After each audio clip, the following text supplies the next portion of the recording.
Good morning, everyone. It is really early. I got up about 4:30 to do my workout and to make this video for you guys. I'm tired. I'm gonna have to go take some of my E&E here in a second. Okay, so today the video is on objections, and you guys were kind enough to tell me what you're struggling with yesterday. So I'm looking at this paper just so I make sure I don't miss anything. So the first one was peer pressure from friends, I'm assuming, going out and them wanting you to, get the dessert and get the appetizers and drink all the alcohol. I actually found a really nice article I like, kind of explaining good ways to still be healthy but not be such a buzzkill, as they called it. So I'm actually just going to post the link to that article because it goes into some detail, things you could say, and they kind of word it better than I ever could. So I'm going to post the link to that one. Next one was cravings. Everyone struggles with cravings, I believe. Mine have finally gotten better. I think I mentioned to you guys, I think it's just a combination of me drinking my Shakeology every day. I've cut out soda for the most part.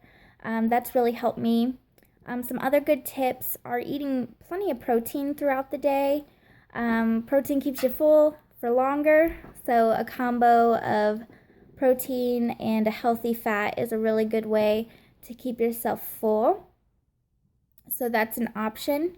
And even when you do have cravings, kind of, I don't want to say giving in, but giving in a little bit. So, like for example, the other day I made a Facebook post. I really wanted some cookies. We had these cookies in our cupboard. They're like, I don't know, they're like this limited edition Chips Ahoy, chocolate covered banana, whatever. Anyways, I really wanted them. But instead of eating them, I opted for some almonds and some dark chocolate chips instead, like a little handful of the mixture. And what that did was it made me feel like I was, giving in to my craving because I was getting something sweet. I was getting that chocolate, but I wasn't undoing my whole day. And that's kind of what you have to do. You kind of have to find the balance. So if you are craving something, let's say you're a salt craver. I'm a sweet craver. I usually crave sweets or carbs. But let's say you're a salt craver. You really want some potato chips or something. The Fixate book actually has some really good recipes for like homemade veggie chips, like zucchini chips and sweet potato chips. And those are a great alternative. Just make them up in a big batch and keep little baggies of them around. So when those cravings do hit, you have that as an alternative. And I can post later like some recipes that I found that I would like to use whenever I am having cravings. So that's another option. Motivation to work out with crazy schedules. Yes, we're all busy. I know a lot of us have children. That can be difficult because your day can kind of be a bit chaotic, and you can't always plan how your kids are going to be behaving, how their attitude's going to be. So honestly, with that one, you kind of just have to make time. And I know that that's easy to say, but it's true. One of the first things I did when I first started this whole journey I'm on is really plotting my day. Like, what do I actually have to get done in the day? I marked down the hours I was going to be at work. And then you need to find pockets of time that you can use to work out. And what I found is evenings work great for me, especially after Ava goes down to bed. Sometimes that gets to be late. Like the last couple nights, she hasn't been going to bed until 11. So I do my workout at 11 p.m. after she goes to bed. I'm really trying to get better at morning workouts though. So like today, I woke up early to get it in because I feel like that's going to be better for me if I can really just dig in and make morning workouts work for me. Because Ava, her nighttime schedule is it's kind of chaotic. Sometimes she'll be down at 8, sometimes it's not till 11, so it's hard to plan my night around her. Another tip I found that I sometimes use, like if I'm trying to work out during the day, like during one of her naps and she wakes up, or She's not cooperating with me. Kind of using her as my weights. Like I'll use her and like press her above my head like during my workout. Just trying to like get your kid involved. She really enjoys it. She's laughing and I'm still getting my workout in. You can also those carriers, like those carriers where your baby's on your front. That's a good option for people with younger kids. And then just kind of doing your workout with them attached to you. I've done that twice now. I've had her attached to me while I'm doing my squats and stuff, and she gets a kick out of it. So you really need to schedule it, plan it into your day. And I know with kids it's difficult, but you kind of just need to work them into it too. Okay, another one, issues with meal prep. So I did post a video on planning and prepping. Please revisit it. If you have any questions in particular, tell me a little more, I guess, about what your issues are with prepping. Is it finding the motivation to go shopping? Is it the actual prep portion? Because if it's motivation, the best thing I have found is really just looking at how my weeks go. Like the weeks I do not prep my meals are a nightmare because I'm always thinking about what am I going to eat? What am I going to make? And that's when you flub up because you're tired, you just got off work, you don't want to go cook, so that's when you grab something fast, and that's when you get into fast food. So honestly, it's kind of trial and error for me so far. I've just realized that if I don't prep, my week is horrid, so I make it a priority. So you just kind of have to make it a priority and get it done. But again, if you have any specific questions on it, please let me know. I can help. Another one was non-refrigerated healthy snacks. Yeah, that's a good question. I actually found some really good options, and I'm gonna put those in a separate post and include a couple recipes. But it basically includes things like a trail mix that you make at home, homemade granola bars. Again, it's gonna take a little prep, but really good options. Dried fruit, veggie chips, like I mentioned. You can even like make some healthy muffins and take some muffins with you. So I'm gonna do another post specifically on just that later today and include some recipes for you.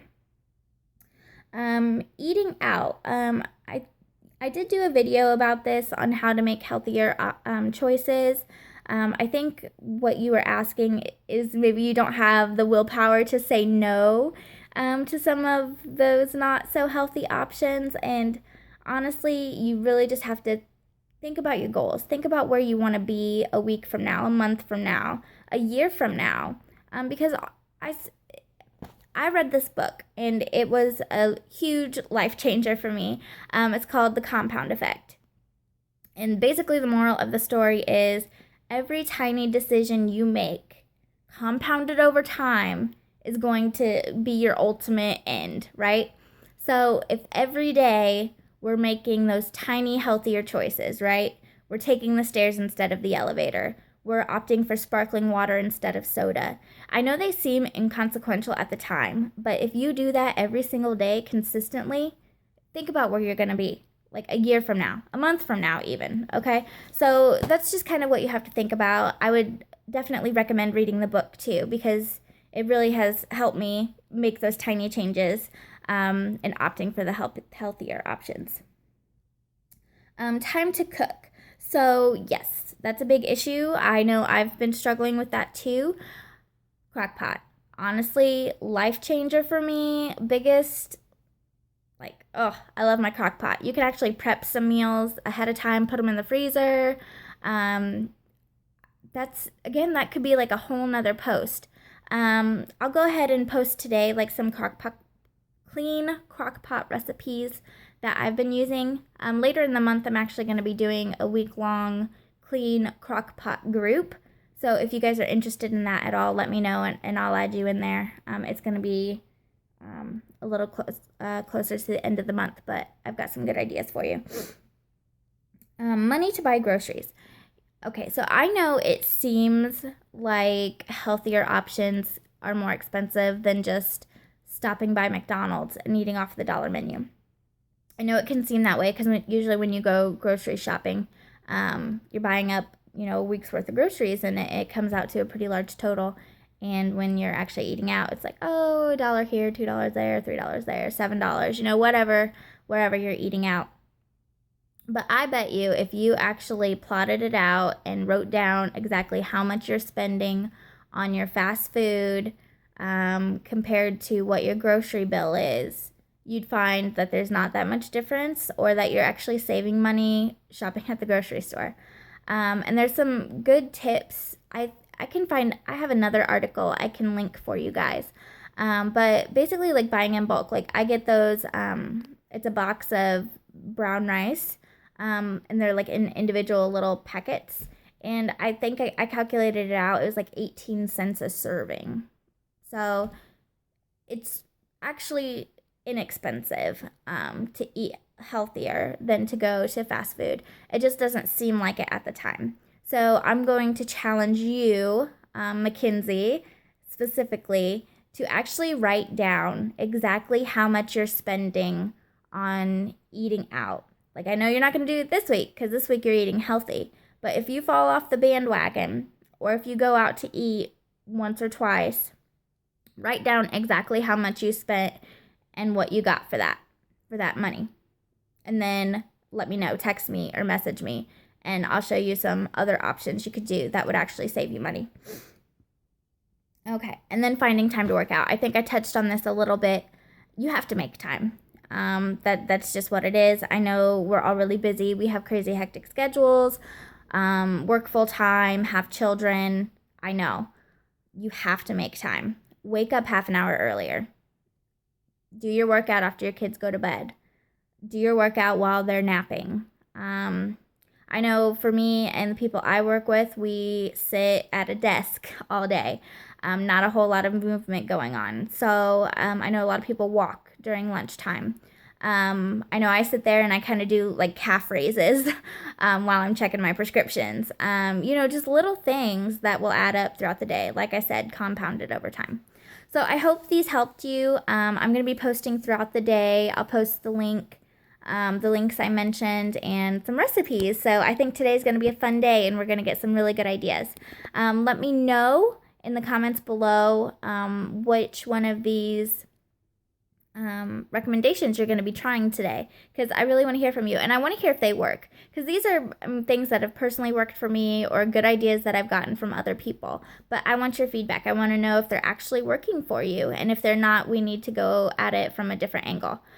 So let me know. I'm excited to hear from you guys. Have a great day.